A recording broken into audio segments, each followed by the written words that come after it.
Stop whatever you are doing, because what you are about to hear is not a drill, not a simulation, and not the kind of geopolitical speculation that gets walked back by morning. At exactly 0347 hours, Zulu time, the most powerful symbol of American naval supremacy, the USS Gerald, the newest and most technologically advanced aircraft carrier ever constructed, slipped beneath the waters of the Persian Gulf after sustaining catastrophic damage from a coordinated Iranian anti-ship ballistic missile strike that defense analysts are calling the most devastating single combat loss in United States Navy history since World War II. 5,217 sailors were rescued in the largest emergency maritime evacuation ever conducted under combat conditions. The carrier itself, representing $11 billion of American taxpayer investment and the concentrated striking power of an entire air wing, is now resting on the seabed 140 meters below the surface, taking with it the last remnants of America's ability to project uncontested power into Middle Eastern waters. The number that Iran successfully deployed against the carrier strike group exceeds every defensive calculation, every intercept capacity projection, and every strategic assumption that has underpinned American naval doctrine in the Persian Gulf for the past 4 decades. 12 Khalij-Fars anti-ship ballistic missiles, each carrying a maneuvering warhead capable of terminal phase course correction at speeds exceeding Mach 8, overwhelmed the carrier's Aegis defense network in a salvo employment pattern that rendered American missile defense systems completely ineffective. This was not a lucky hit. This was not a tactical surprise.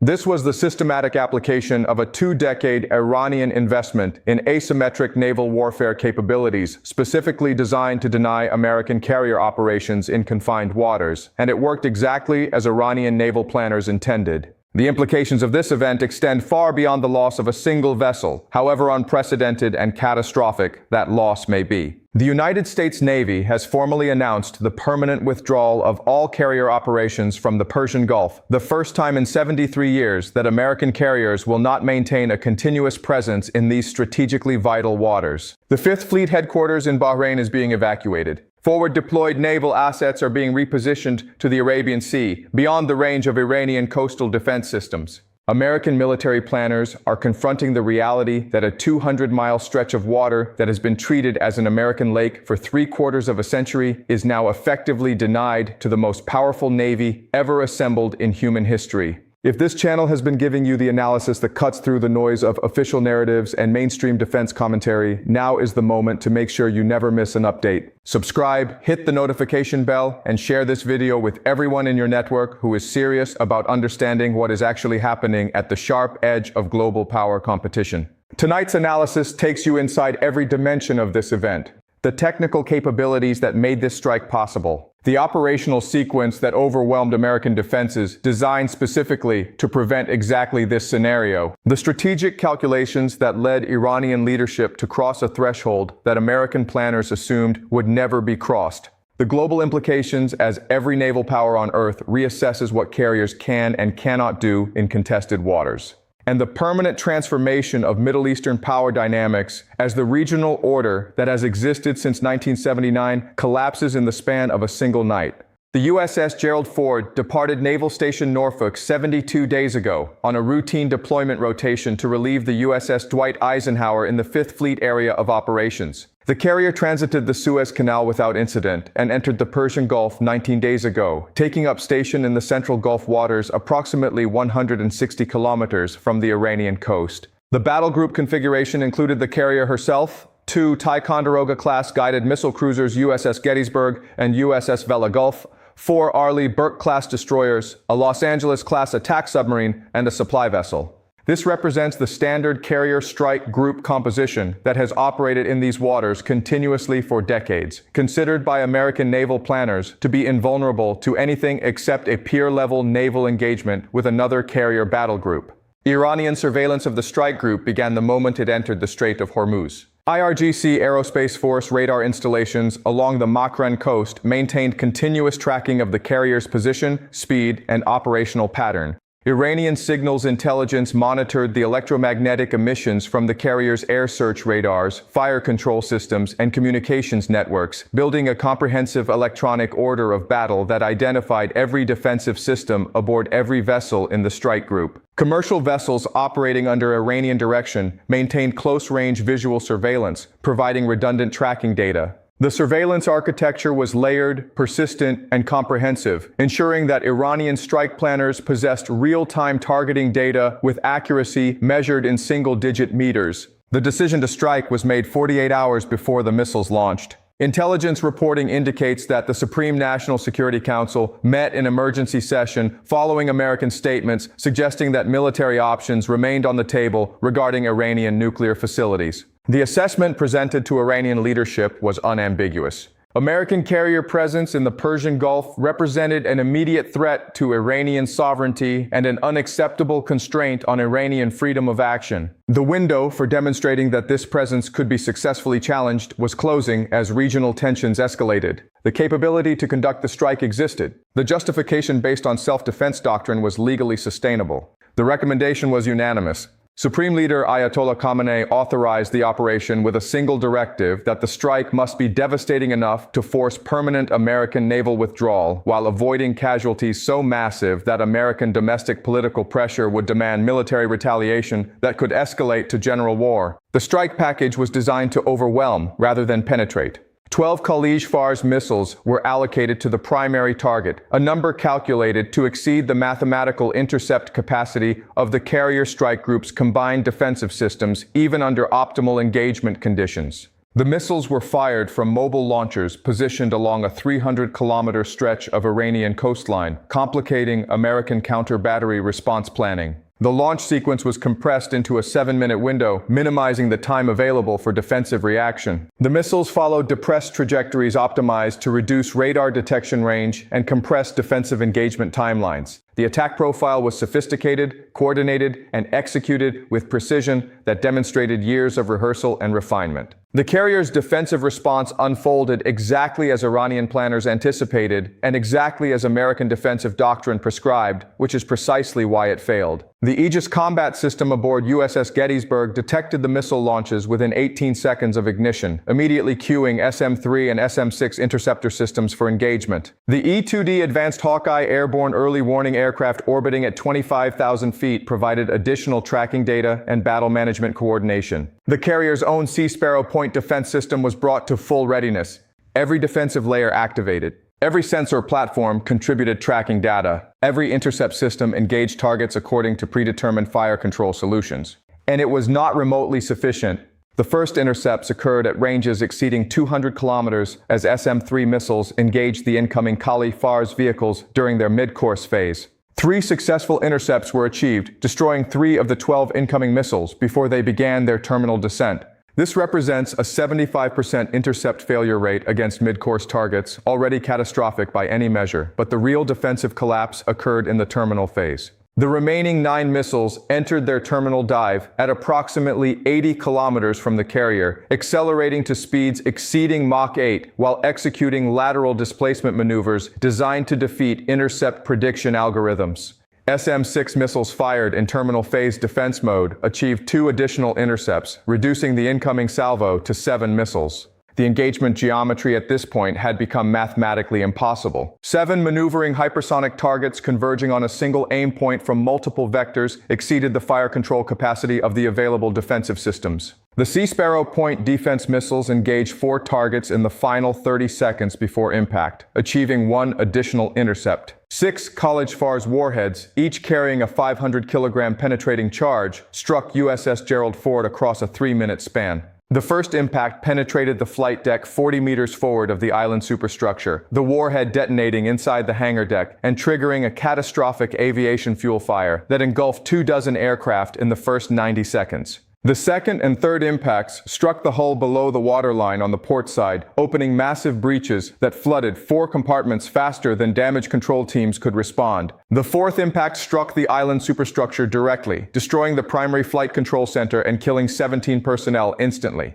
The fifth impact penetrated the flight deck aft, detonating in the number 2 aircraft elevator machinery space and jamming the elevator in the down position, trapping damage control teams below deck as water rushed through the lower hull breaches. The sixth impact struck the starboard side hull, opening additional flooding that created an uncontrollable list as the carrier began taking on thousands of tons of water per minute. The catastrophic damage assessment became clear within 8 minutes of the final impact. The carrier was flooding through multiple hull breaches that could not be isolated or controlled. The aviation fuel fires were spreading through the hangar deck faster than firefighting systems could suppress them. Electrical power was failing across multiple ship sections as seawater reached critical systems. The list was increasing beyond recovery thresholds. The captain of USS Gerald made the decision that no American carrier captain has made in 80 years.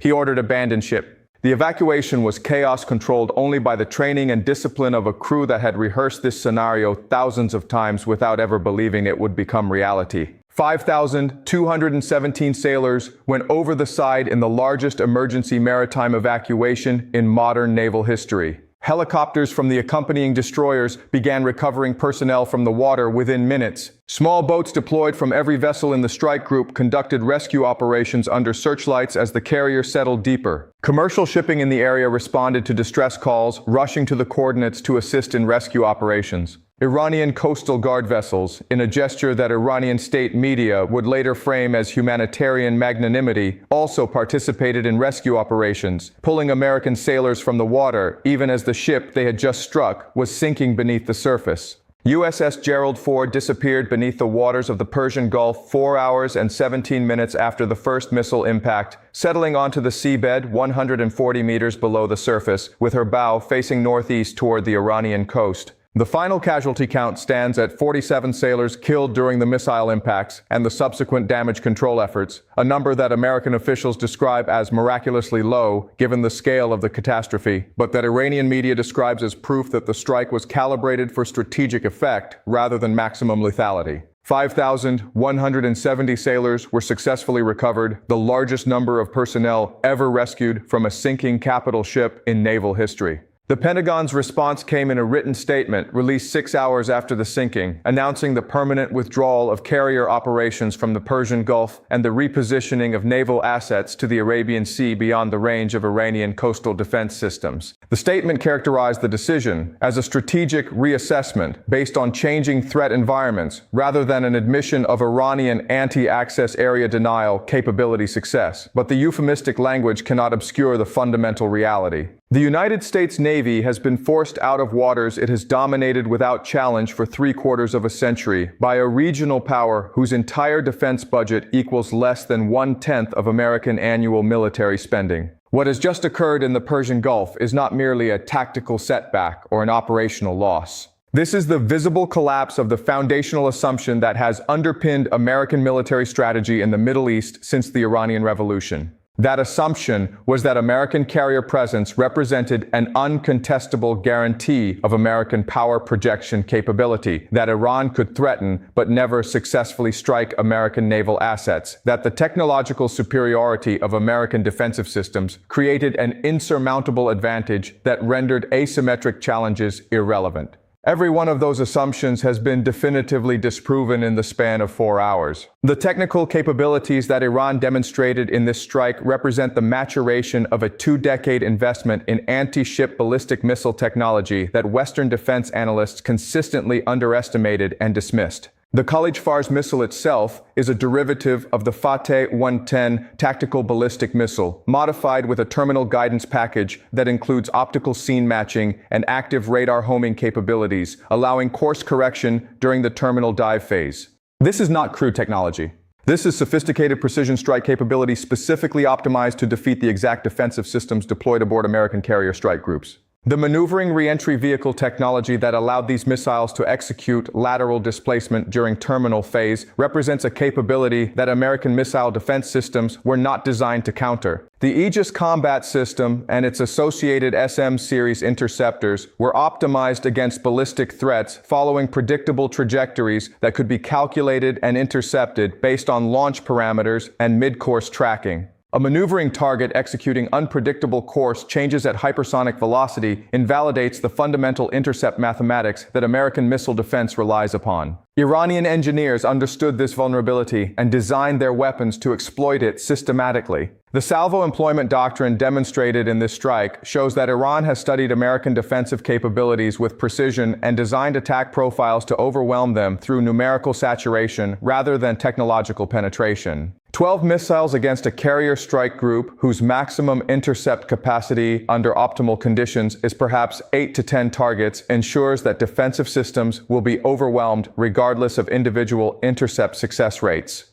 This is not luck. This is mathematical certainty applied to weapons employment. The targeting intelligence that allowed Iran to track the carrier with sufficient precision to generate real-time firing solutions demonstrates a surveillance architecture far more sophisticated than Western intelligence assessments had credited. The integration of coastal radar, signals intelligence, visual surveillance, and potentially satellite reconnaissance into a fused targeting picture shows capabilities typically associated with peer-level military powers, not regional actors constrained by sanctions and technological isolation.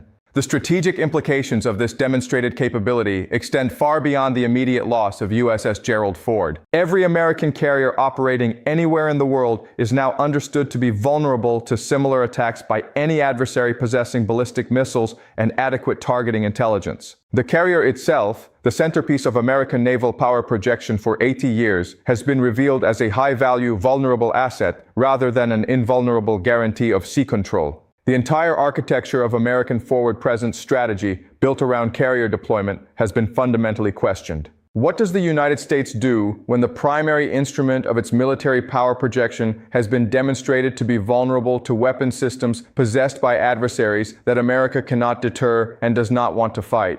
What does American security commitment to Gulf Arab states mean when the military forces that guarantee those commitments can no longer operate in the waters adjacent to those states? What does extended deterrence mean when the platforms that deliver that deterrence can be sunk? These questions are not theoretical exercises for future strategic planning. These are immediate operational dilemmas facing American commanders right now as they attempt to maintain credibility with allies who watched American naval power suffer its most catastrophic single loss since Pearl Harbor. The repositioning of carriers to the Arabian Sea maintains some capability for air operations against Iranian targets through extended-range strikes, but it fundamentally concedes Iranian control over Persian Gulf waters and acknowledges that American surface vessels can no longer operate in denied areas against sophisticated anti-access threats. The Gulf Arab states, whose security architecture has rested on American military guarantees for decades, are conducting urgent reassessments of their strategic positions. Saudi Arabia, the United Arab Emirates, Kuwait, Bahrain, Qatar, and Oman all hosted American military installations and granted basing access based on the understanding that American military power was sufficient to deter or defeat Iranian aggression. That understanding has been shattered. Every Gulf capital is now calculating whether continued alignment with Washington provides security or increases vulnerability to an Iranian military capability that has proven it can strike American forces with impunity. The diplomatic outreach from Gulf Arab states to Tehran has intensified dramatically in the 72 hours since the carrier sinking. Senior officials from multiple Gulf nations have traveled to Tehran for consultations described as aimed at reducing regional tensions and establishing diplomatic frameworks for conflict avoidance. The language is diplomatic, but the substance is capitulation. States that have opposed Iranian regional influence for 4 decades are now seeking accommodation with a power that has demonstrated military capability that America cannot counter and will not risk challenging. Israel's strategic position has been fundamentally altered by the demonstration that American naval power can be successfully challenged and defeated. The understanding that has shaped Israeli security planning for decades was that American military intervention capability provided an ultimate guarantee that regional adversaries could not achieve decisive military outcomes regardless of their capabilities or intentions. That guarantee has now been exposed as conditional rather than absolute. If America will not risk carriers to maintain presence in the Persian Gulf, under what circumstances would America risk military confrontation with Iran to defend Israel? The question is no longer theoretical because Israeli military planners are confronting the reality that they may face Iranian military pressure without the assured American backup that has been assumed in every contingency plan. The implications for Israeli decision-making regarding preventive strikes against Iranian nuclear facilities, military responses to Hezbollah provocations, or escalation management during Gaza conflicts are profound. Every scenario that previously assumed American intervention as a certainty now requires reassessment based on demonstrated American unwillingness to accept casualties in confrontation with Iranian capabilities. Russia and China are observing these events with strategic satisfaction, barely concealed behind diplomatic expressions of concern. The demonstration that American carrier power can be successfully challenged validates decades of Russian and Chinese investment in anti-ship ballistic missiles, hypersonic weapons, and anti-access area denial capabilities designed specifically to prevent American naval forces from operating in contested waters near their territories.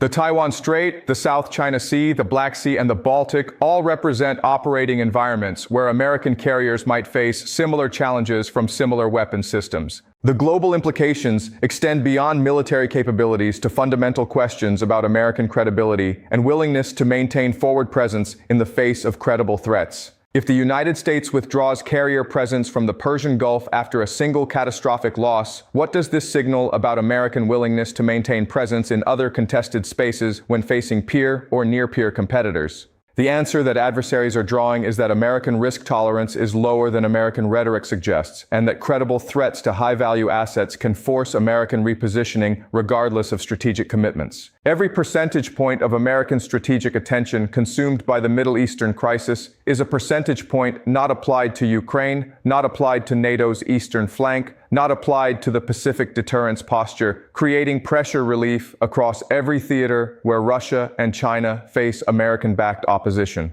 The carrier sinking, from Moscow and Beijing's perspective, represents not merely an Iranian tactical success, but evidence that the American global position is overstretched, under-resourced, and vulnerable to asymmetric challenges that can force strategic retreats without requiring peer-level confrontation. The world order implications of this event will be analyzed and debated for decades, but the immediate conclusion is inescapable. The era of uncontested American naval dominance has ended, not through defeat in great power conflict, but through successful challenge by a regional power employing asymmetric capabilities specifically designed to deny American presence. The Persian Gulf, controlled by American carrier power for 73 years, is now Iranian-controlled water where American surface vessels cannot safely operate. This represents a geopolitical transformation of the first magnitude, a visible and undeniable shift in regional power balance that no amount of official narrative management can obscure. What happens next depends on whether Washington accepts this new reality or attempts to reverse it through escalated military action that carries catastrophic risks. The options facing American decision-makers are all terrible, except permanent exclusion from Persian Gulf waters and the credibility collapse that accompanies visible retreat. Attempt to restore carrier presence and risk additional catastrophic losses against an Iranian military that has demonstrated both capability and willingness to strike American forces. Escalate to strikes against Iranian coastal defense infrastructure that could trigger wider regional conflict, potentially involving Russian and Chinese interests. The decision will define American Middle East strategy for a generation.